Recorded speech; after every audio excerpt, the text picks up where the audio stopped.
A Rádio da Universidade apresenta Folhetim, o espaço da literatura pelos 1080. Folhetim, produção do Departamento de Jornalismo da Rádio da Universidade. Boa tarde, ouvintes. Eu sou o jornalista Pedro Palaoro e apresento, a partir de agora, mais um Folhetim, hoje ao lado do meu colega jornalista André Grassi. No programa de hoje, entrevistamos o professor e historiador Eduardo Pacheco Freitas. Recebemos ele para conversar sobre o seu mais recente lançamento, o livro Star Trek, Utopia e Crítica Social. Boa tarde, Eduardo. Muito bom te receber aqui na Rádio da Universidade. Boa tarde, Pedro. Obrigado pelo convite. Boa tarde, André. Boa tarde. Eduardo, como que foi a ideia desse livro, estudar esse tema e como que surgiu frente à tua carreira, né, essa perspectiva assim de estudar também Star Trek de um modo mais aprofundado, né? Então, eu venho escrevendo sobre Star Trek na internet há muito tempo, num blog chamado Apenas um Trekker. Depois, vamos dizer assim, ele evoluiu e se tornou um canal no YouTube também, né? Tinha uns amigos meus que falavam, pô, cara, faz um canal, né? Cria um canal, já que tu fala no blog algumas coisas legais, aproveita, faz um canal no YouTube também. Eu sempre fui muito tímido com a câmera, aí jamais tinha pensado nessa ideia, depois comecei e foi indo, né? Então o livro veio como um passo natural, digamos assim, em relação a isso que eu estava desenvolvendo, né? Muitos temas que eu abordei no blog sobre Star Trek, sempre relacionando com processos históricos, né, devido ao meu olhar de historiador, eu acabei trazendo para o livro e aí colocando no livro de uma maneira mais sistematizada, digamos assim, que não é possível fazer num blog ou no canal do YouTube. Então foi basicamente isso, assim que surgiu, né, a ideia do livro. Uhum. E essa perspectiva de analisar de forma histórica o Star Trek, isso tu já tinha visto outras pessoas fazerem? Como que foi esse teu contato? Porque a comunidade também ela é bem intensa nos debates sobre, né, como que a série se desenvolveu e tudo, né? Eu acho que Star Trek, assim, para o público leigo, digamos assim, o primeiro olhar a pessoa vai ver apenas uma série de ficção científica, vai chamar atenção as naves, as tecnologias, né, histórias que se passam no futuro, raças alienígenas. Mas Star Trek é muito mais do que isso. É uma série que, por exemplo, como Além da Imaginação, que é uma outra série clássica também da década de 60, aborda sempre temas contemporâneos, temas da sociedade, através da ficção científica, né? Eu costumo dizer que Star Trek faz histórias que se passam no futuro, mas para falar do presente. Mostra raças alienígenas, mas para mostrar nessas raças aspectos, facetas do ser humano. E histórias que se passam no espaço, mas que na verdade estão falando da Terra. Então, eu não conhecia ninguém que fizesse assim, um trabalho como eu faço com a história, né? Depois do blog, quando surgiu o blog, que eu pesquisando, eu conheci um professor universitário dos Estados Unidos, o professor John Putman, que ele tem uma cátedra que ele ensina a história dos Estados Unidos do século XX a partir de Star Trek. Até fiz uma entrevista com ele para o meu blog, foi bem interessante, né? Mas eu uso Star Trek também para ensinar história. Eu sou professor da educação básica e eu tenho diversos episódios que eu utilizo para ensinar temas, né, ali pertinentes ao currículo da educação básica, principalmente dos últimos anos do ensino fundamental. Por exemplo, hoje tá essa polêmica aí do secretário da Cultura que fez um discurso utilizando o discurso do Goebbels, né, nazista. Eu utilizo Star Trek para ensinar sobre nazismo também, utilizando um episódio da série original, que é o Padrões de Força, que o André conhece bem, que é um episódio que mostra como o nazismo é uma ideia que nada do nazismo pode ser aproveitado. Porque é muito comum, às vezes, a gente ver pessoas falarem assim, Hitler era muito inteligente, né? Tem uma coisa assim no senso comum, né? E Hitler é uma figura da cultura pop, a gente não pode negar. Tu entra numa banca de revista, tem N publicações com a suástica nazista, Hitler na capa, e documentários, né? History Channel, etc. Então, eu acho que a gente tem que aproveitar já que é uma coisa que atrai tanto a atenção dos jovens, mas para colocar isso de uma maneira crítica, que é como Star Trek faz. Então, se tu leva isso para a sala de aula, tu acaba atingindo 2 pontos, né? Tu atrai a atenção dos alunos, porque é um formato pop, que eles vão se interessar, e, em segundo lugar, tu consegue problematizar a partir de algo que está prendendo a atenção deles. Uhum. Pois é, Eduardo, a série, desde o início, desde a proposta aquela do criador, né, do Gene Roddenberry, sempre tinha essa proposta de contar histórias num futuro distante, no espaço, etc., mas para falar de hoje, né? Isso ele já dizia lá nos anos 60. Tu achas que Star Trek, de certa forma, fugiu um pouco da lógica das produções televisivas, especialmente da época, e entrou na lógica da ficção científica mesmo? Porque na ficção científica, na literatura, a visão crítica, a crítica social e política já desde sempre existiu, né? Mas talvez nas produções televisivas é que não tanto, né? Eu acho que assim, Star Trek ela inova quando surge por mostrar uma coisa que a gente debate muito, que é a questão da utopia, né? Que eu também trago no livro, é um dos eixos principais do livro, né? Falar sobre a utopia de Star Trek. Até então, as produções desse nicho, assim, da ficção científica eram mais distópicas, né? Ou seja, mostram um mundo com um devir histórico aterrador, digamos assim, né? Um mundo onde houve uma hecatombe nuclear, que eram aqueles medos, né, típicos da década de 50, década de 60, da Guerra Fria, estavam expressos ali. O anticomunismo é uma coisa que está muito expressa na ficção científica desse período também, né? E Star Trek vai por um caminho um pouco diferente pelo o Gene Roddenberry. Ele tenta mostrar que não, a humanidade será capaz de superar os seus problemas, superar a pobreza, superar a miséria, e o que eu argumento no livro, superar a sociedade capitalista e a sociedade de classes. Porque isso é evidente na série, né?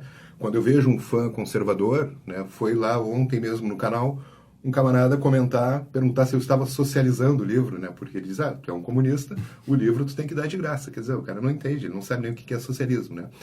Ele se dizia um fã incondicional da série, mas ele não percebeu, na série que ele ama, que aquela série mostra uma sociedade que é muito mais próxima a uma sociedade socialista do que a uma sociedade capitalista na qual a gente vive. Não é, André? É uma sociedade sem classes. Né? Agora, esse é um grande paradoxo da série, né? Porque, ao mesmo tempo, da série, digo, do mundo real dela, não da utopia que a gente vê ali.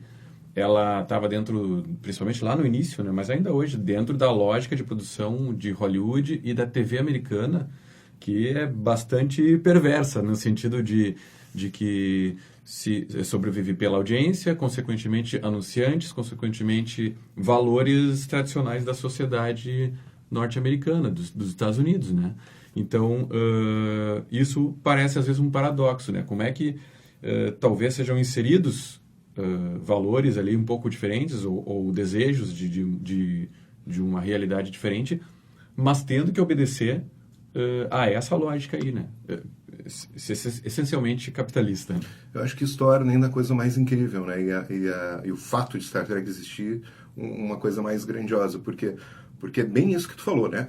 Quem for ler o livro de cara vai ver que eu faço na introdução essa discussão, né? Dizendo assim, não, a gente não pode ser um fã acrítico, né? E se eu disser para vocês que Star Trek carrega uma mensagem revolucionária, eu vou estar sendo desonesto. Não é isso. O que acontece? É como toda boa relação dialética, existe uma afirmação e uma negação. Star Trek afirma, claro, é um produto da indústria cultural norte-americana, o centro, o coração do capitalismo, que então é um produto cultural que, tendo essa origem, está eivado de valores, ideologias, crenças, né, princípios dos Estados Unidos, da sociedade estadunidense. A princípio, um produto feito para um público estadunidense. Mas, ao mesmo tempo, carrega mensagens que vão contra essa própria lógica, que é mostrar no coração do capitalismo como aquela sociedade de classes é irracional. Né? Porque eu acho que o ponto de partida do Gene Roddenberry é a razão, sempre. Né? Ele é o Spock. Eu costumo interpretar o Spock até como um alter ego do Gene Roddenberry. Uhum. É uma espécie de personagem que ele gostaria de ser, né?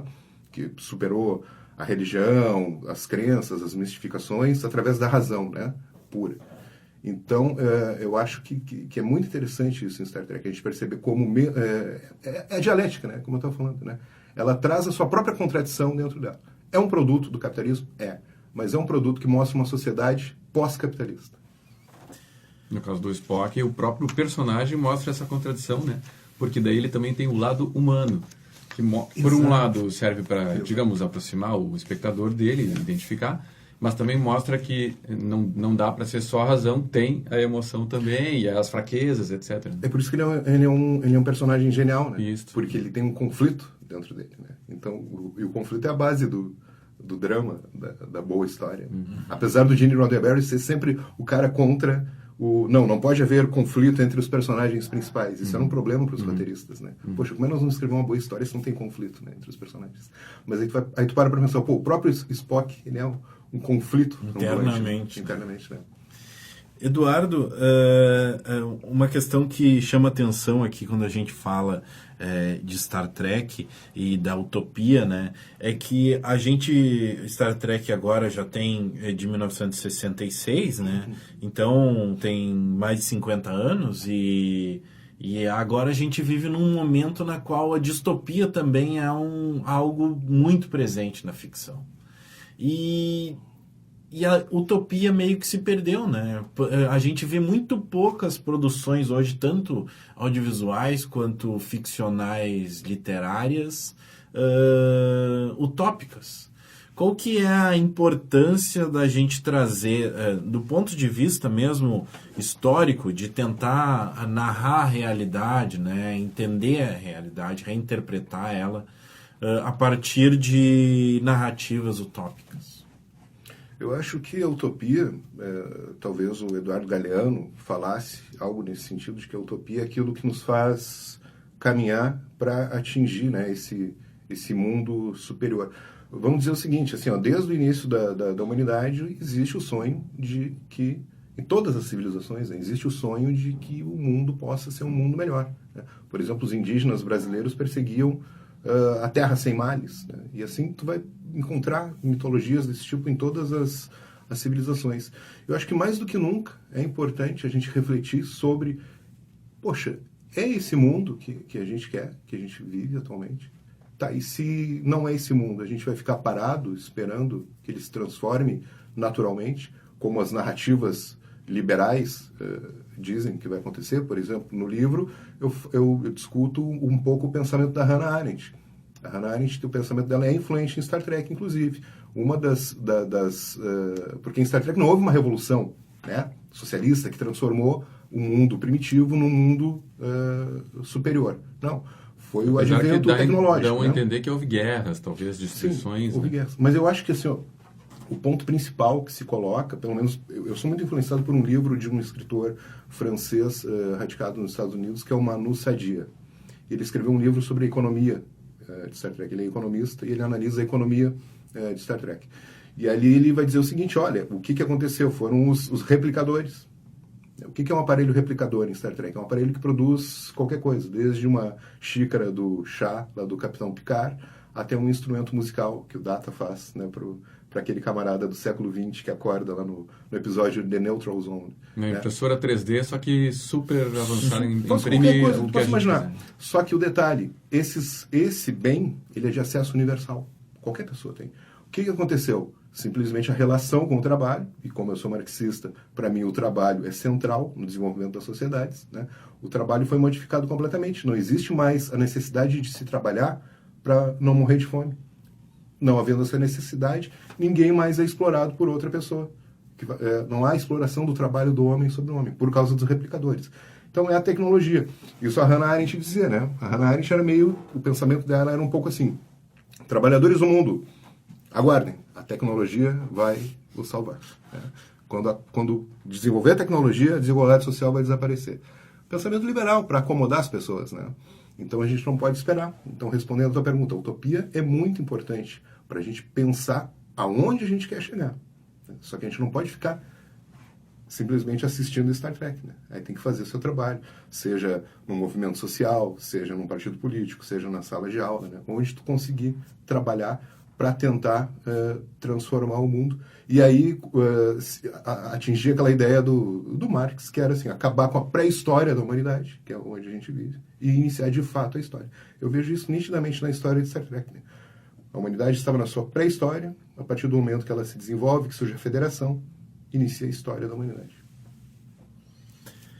Eduardo, o Star Trek traz questões que ainda nos anos 60 a gente poderia considerar como questões bem avançadas, né? Como as questões de raça, questões de gênero, que, claro que nos Estados Unidos, nos anos 60, isso já era algo mais recorrente do que no Brasil dos anos 60, né? Mas o que a gente pode analisar da oportunidade que o Star Trek se valeu para tratar esses temas, assim? Star Trek surge em 1966, né? Teve um piloto anterior, de 1964, única série no mundo, inclusive, acredito eu até então que... Não sei se depois teve, né, André? Não sei. Não, teve dois pilotos? Teve dois pilotos, não né? Sei. Talvez, não sei. Talvez, mas no momento foi a única série que teve 2 pilotos, né? Mas ok, em 66, então imagine, é o movimento dos direitos civis dos negros norte-americanos. Porque uma coisa que as pessoas esquecem muitas vezes é que nos Estados Unidos, até 50 anos atrás, existia um apartheid, né? Então, existiam escolas para negros, escolas para brancos e assim por diante. E aí se coloca na série, em meio a esse turbilhão, uma personagem mulher e negra, né? Ou seja, que sofre 2 opressões, né? Na ponte de comando da Enterprise, com poder de comando sobre homens brancos. Então tem cenas em que ela aparece comandando homens brancos. Isso não existia. Nunca tinha acontecido, em nenhum momento, né? Então eu acho que isso, assim, em termos da representatividade, é muito importante. Imagine para uma criança que assistia aquela cena e se via, uma criança negra, ou uma menina negra, se via pela primeira vez na tela da TV, não representada como uma serviçal. Isso já foi citado por personalidades, né, que viram quando eram crianças. A Whoopi Goldberg, né? Acho que é a mais famosa, e que depois ela se tornou tracker por conta disso, desse episódio, e depois criaram um personagem para ela na nova geração. Então, quer dizer, ela conta essa história, né? Ela diz que quando apareceu o Uhura, né, Tenente Uhura, na tela da TV em casa, ela chamou toda a família. Venham ver, né? Tem uma mulher negra na TV, ela não é empregada. Quer dizer, que era onde os negros eram representados. E eram representados por quê? Porque essa era a realidade social, né, dos negros, né? Então, eles eram representados dessa forma na televisão. Só que daí tu vê, né, como é um passo que se dá adiante, a coragem também dos realizadores do programa, né, de fazer isso. Teve a questão do primeiro beijo interracial, não gosto muito desse termo, mas é o que se consagrou, do Kirk com a Uhura, né, que foi boicotado no sul dos Estados Unidos. Tiraram as TVs do ar no momento que apareceu, porque os caras não podiam ver um homem branco beijando uma mulher negra na televisão. É mais ou menos a discussão que a gente vê hoje em dia de 2 homens se beijarem ou 2 mulheres se beijarem. E que Star Trek também já abordou a questão da homofobia em outros episódios, né? Então, quer dizer, são N temas sociais, né, políticos, que são discutidos por Star Trek de maneira muito, muito bem feita, né? Questão, até revisionismo histórico, né? Tem episódios incríveis, assim. Então, quer dizer, basta a pessoa ter um olhar mais atento, que eu acho que ela consegue identificar, né? E sair um pouco só das navezinhas do teletransporte, que são muito legais. O teletransporte, então, era a minha paixão, né? Eu acho que foi o que me fez eu me apaixonar por Star Trek, foi o teletransporte. Acho que todo mundo, né? Quando eu tinha criança, 12 anos. Assim. Uma ideia fantástica. Imagina, né? Não preciso, eu posso ir da minha cama para a escola direto. Eduardo, no livro tu aborda vários episódios, né, e coloca, assim, traz eles e analisa eles a fundo. E todos eles são ou muitos deles são de temporadas diferentes, né, ou as séries diferentes, não sei. Como que foi essa evolução, né, ao longo de todas essas séries e esse tratamento que o Star Trek deu da história ao longo de as suas formações, né? Eu acho assim, a gente vai ver, como qualquer produção cultural, essa produção é filha da sua época, né? E ela acaba refletindo os anseios, problemas, temores, né, conflitos da época na qual ela é produzida. Então, se na década de 60, na série original, a gente vê a discussão do racismo, né, ou então da Guerra do Vietnã, que é o contexto ali onde aparece, ou então do fato de existir um russo junto ali, claro que em posição comandada, né? Mas já dentro da ponte da Enterprise, uma coisa inimaginável, imaginar nos Estados Unidos uma nave norte-americana que vai para a Lua com um soviético dentro, não, é inconcebível, né? Na Enterprise a gente via isso. Então traz essas questões lá da década de 60. Já chegamos em Enterprise, então, que é uma série da década dos anos 2000, início dos anos 2000, que apesar de ser uma série um pouco mais conservadora, na minha visão, justamente por ela representar, ela se situar no contexto da guerra ao terror, dos atentados do 11 de setembro, né? Ela vai trazer a questão da xenofobia, por exemplo. Vai discutir, né, xenofobia, que é uma questão que a gente está discutindo ainda aqui em 2020, né, muito por conta dos refugiados, etc. O Voyager tem episódios sobre refugiados, Deep Space Nine tem episódios sobre refugiados, né. Eu acho que cada série, né, vai discutindo temas assim que são mais relevantes no período onde ela foi produzida.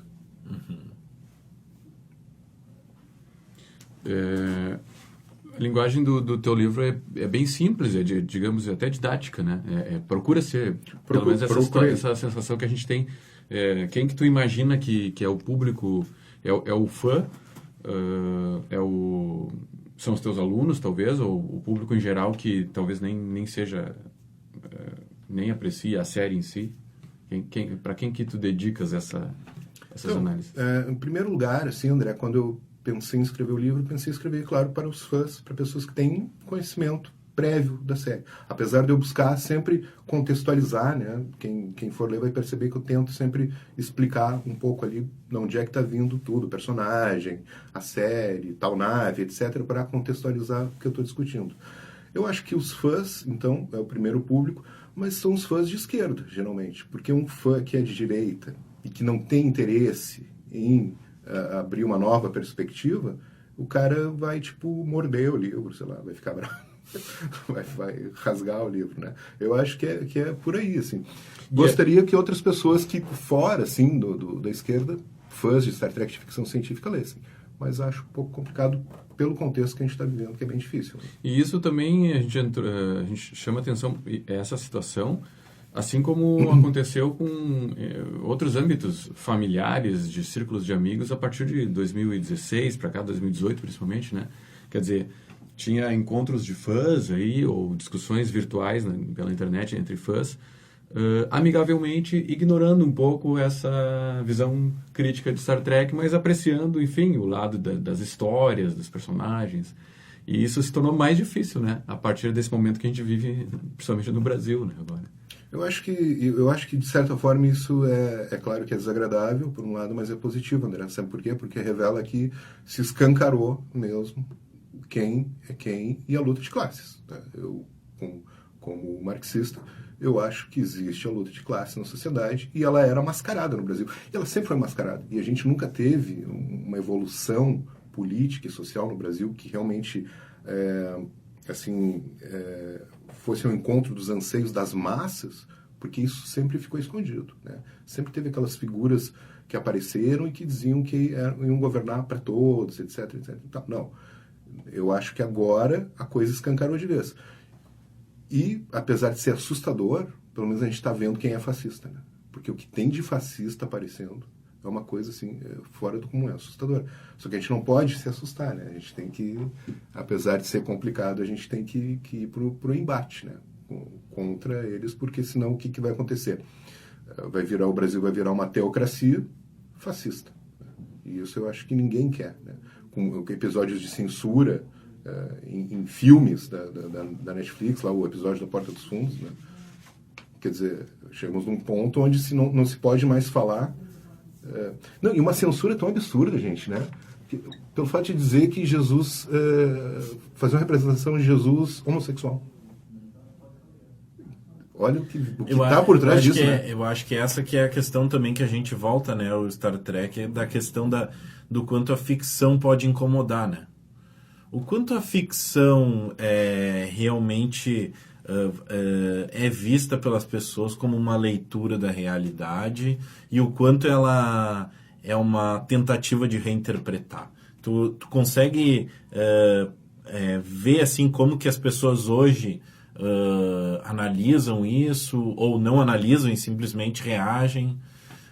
Existe assim um trabalho de raciocínio dentro desse contexto, assim? Não, eu acho que dentro dos fãs de Star Trek, né, uma coisa que eu ainda não consegui compreender, eu confesso, que é como um fã que é cheio de preconceitos. Por exemplo, em Discovery, que é a última série agora, né, tá indo para a 3ª temporada, houve um beijo, existe um casal de 2 homens, 2 personagens homens, e eles se beijaram. E os fãs, alguns fãs, né, que eu gostaria de dizer que são alguns, mas são muitos fãs, ficaram absolutamente raivosos. Então, cara, como que tu te diz fã de Star Trek, que é um negócio que há 50 anos é progressista, né, que levanta a bandeira de inclusão das pessoas, de tolerância, principalmente, né? Eu acho que a federação, que é a sociedade que se mostra em Star Trek, é uma federação de 150 planetas, dos mais distintos, né, que convivem pacífica, harmonicamente. Como é que o cara fica revoltado com o fato de 2 homens se beijarem? Né? Então eu confesso que eu não entendo muito. Esse cara, ele desliga o cérebro dele quando aparece a parte crítica de Star Trek e liga quando aparecem as naves. Não sei. É um fenômeno a ser estudado. Agora, por outro lado, isso, de certa forma, mostra que se pode produzir uma obra cultural, um entretenimento que possa interessar a vários e aquela obra pode ser crítica, mas pode talvez vir a interessar alguns que, se fosse um documentário ou algo mais didático, diretamente crítico, talvez não interessasse, né? Não, certamente, porque tem aspectos que como tu falou, eles não são críticos. Qualquer pessoa pode assistir e não precisa refletir muito. Eduardo, eu quero agradecer muito a tua presença aqui. A gente já está chegando no final do nosso tempo, mas antes eu gostaria que tu nos dissesse para os nossos ouvintes onde que eles podem conseguir o teu exemplar, como que eles podem entrar em contato contigo nas tuas redes sociais, assistir os teus vídeos de análise e todos os teus contatos. Muito bem, o canal no YouTube apenas um tracker, e para adquirir o livro na página do Facebook Star Trek, Utopia e Crítica Social. Entrando na página ali já tem o link para conseguir adquirir o livro. Tá certo. Então, quero agradecer muito a tua presença aqui. Muito obrigado. Eu que agradeço. Obrigadão. Hoje no Folhetim conversamos com Eduardo Pacheco Freitas, que falou sobre como Star Trek pode ser visto como um produto de crítica social. Para ouvir e compartilhar todos os nossos programas, acesse o site urgs.br/folhetim. Na técnica deste programa esteve Luiz Fogassi, a apresentação ficou a cargo de Pedro Palaoro e André Grassi. O Folhetim volta na próxima semana. A todos os ouvintes, desejamos uma semana de ótimas leituras. Folhetim. Produção do Departamento de Jornalismo da Rádio da Universidade.